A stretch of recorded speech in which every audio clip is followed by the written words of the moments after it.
Now to the growing pro-Palestinian protests happening at college campuses in our state and across the country this weekend. Over the weekend, protests continued at Yale, UConn, and Wesleyan. Bigger crowds came out at Yale and onto the New Haven Green. And these protests are a growing point of concern for some Jewish leaders. NBC Connecticut's Jennifer Joas has more from the encampment at Yale. There are about 40 tents set up here on the plaza, and Yale police have not stepped in and forced the students to remove them, even though it's against university policy. This is what happened a week ago today when the police demanded they remove the tents and vacate the plaza, and it led to 60 arrests. Over the weekend, hundreds of pro-Palestinian protesters demonstrated on Yale's campus.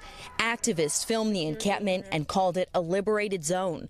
For more than a week, students have been calling on the school to disclose all financial investments, to stop investing in Israel, and to reinvest in the New Haven community instead. We're paying, in some cases, hundreds of thousands of dollars to go here, and all we're asking is for Yale to open their books and provide transparency into where our money is going. It seems like a pretty common sense request. In a statement last week, Yale said it did offer protesters an opportunity to meet with trustees, but protesters said they turned it down because the university was not ready to provide information.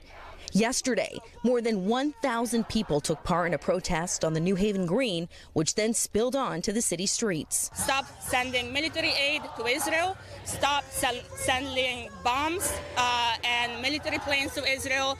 We, as Connecticut residents, as U.S. residents, do not want to be complicit. Long live the Intifada! An intifada is an uprising against Israel.